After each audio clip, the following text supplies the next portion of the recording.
Hi అండి, అందరూ ఎలా ఉన్నారు? Welcome back to my channel. ఈరోజు మనం ఆవకాయ పచ్చడి ఎలా పట్టాలో చూద్దామండి. మెంతులు ఆవాలు బాగా వేయించుకున్న తర్వాత దాన్ని చల్లారనివ్వాలండి, పక్కకు పెట్టేసుకోవాలి. పక్కకు పెట్టుకున్న తర్వాత మేము 4 మెంబర్స్ తీసుకుంటామండి ఆవకాయ పచ్చడిని. 60 తీసుకొచ్చాము కాయలు. వాటర్లో వేసుకొని బాగా క్లీన్ చేసుకున్న తర్వాత పొడి క్లాత్ మీద వేసుకొని ఆరబెట్టుకోవాలండి. తిని మా అక్క వాళ్ళ పాప, మా అమ్మాయి, మా అక్క వాళ్ళ అమ్మాయి ఇద్దరు కలిసి బాగా క్లీన్ చేస్తున్నారండి కాయలను. అయితే ఎప్పుడూ ఏదో ఒక హెల్ప్ చేస్తూనే ఉంటారు వీళ్ళిద్దరూ.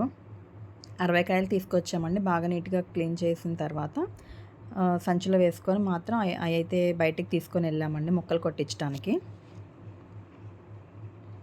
ఒక్కొక్క కాయకి 5 రూపీస్ తీసుకున్నారండి అక్కడ బయట. మొత్తం మళ్ళీ ఇంటికి తీసుకొచ్చి వాటిల్లో ఉన్న జీడి అవన్నీ తీసేసి, పైన పొట్టు కూడా ఉండిద్దండి, అది మొత్తం తీసేసి క్లీన్గా పెట్టుకోవాలి. ఇంకా అన్నీ ప్రిపేర్ చేసి పెట్టుకోవాలండి. ముక్కలు, ఉప్పు, కారము, ఆవాల పిండి, మెంతిపిండి, వెల్లుల్లిపాయలు, ఆయిల్ అన్నీ ప్రిపేర్ చేసుకొని ముందలే పెట్టుకోవాలండి. పెట్టుకున్న తర్వాత ఈ మొత్తం 5 కట్టలు అయిందండి. 5 కట్టలు అంటే ఒక కట్ట వచ్చేసి 3 కేజీలు అనమాట. ఇది 17 కేజీస్ అయ్యింది. 3 కేజీస్కి వచ్చేసి మా అక్కండి మెంతిపిండి, ఆవాల పిండి మిక్సీ చేస్తుంది. ఒక కట్టుకు వచ్చేసి 3 కేజీలు కదండి. 3 కేజీలకి ఇది పాల డబ్బా అండి. దాంతో 2 డబ్బాలు ఉప్పు, 2 డబ్బాల కారము, 1 డబ్బా వచ్చేసి ఆవపిండి, అందులో హాఫ్ డబ్బా వచ్చేసి మెంతిపిండి వేసుకోవాలండి. 3 కేజీలకి అయితే ఇది మొత్తం 5 కట్టలు అంటే 17 కేజీస్ అండి. ఇందులో ఒక్కొక్క దానికి 10 డబ్బాల ఉప్పు, 10 డబ్బాల కారము అన్నీ వేసి అయితే మా అమ్మ వాళ్ళు కలిపేస్తున్నారండి. మామిడికాయ పచ్చడి అనేది చాలా పెద్ద ప్రాసెస్ అండి. నలుగురు అయితే ఉంటే కానీ చేయలేము.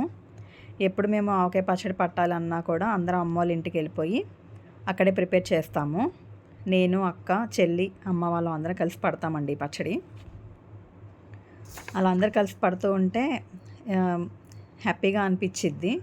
ఎక్కువ ప్రెజర్ కూడా ఉండదు. ఒక్కళ్ళే చేయాలంటే చాలా కష్టం కదండి. ఇలా మెయిన్ ప్రాసెస్ ఎక్కువ ఇలా కలపటంలోనే ఉండిద్దండి. ఈ ఉప్పు, ఈ కారం ఇవన్నీ వేసేటప్పుడు చాలా జాగ్రత్తగా కలుపుతూ ఉండాలి. చేతులు కూడా చాలా గీరుకుపోతూ ఉంటాయి. ఎవ్రీ ఇయర్ మేము ఇట్లానే పడతామండి. అమ్మ వాళ్ళది వచ్చేసి విజయవాడ, మాది తెనాలి. పిల్లలు అందరూ చాలా హెల్ప్ చేశారండి పచ్చడి పట్టడానికి. ఇది వచ్చేసి ఆవాల పిండి అండి. ఆవాలు కూడా డ్రై రోస్ట్ అవసరం లేదండి, లైట్గా వేపుకుంటే సరిపోతుంది.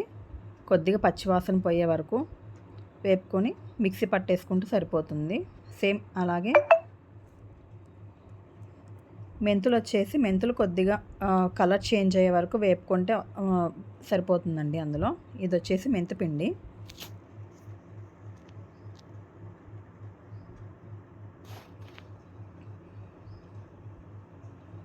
కారం కానివ్వండి, మెంతిపిండి కానివ్వండి, ఆవాలు కానివ్వండి, మనం తెచ్చుకొని చక్కగా ప్రిపేర్ చేసుకుంటేనే ఆవకాయ పచ్చడి చాలా టేస్ట్గా ఉండిద్దండి. బయట షాపుల్లో కొనుక్కొచ్చి చాలామంది ఇప్పుడు అలానే ప్రిపేర్ చేసుకుంటున్నారు. అలా చేసుకోవద్దండి.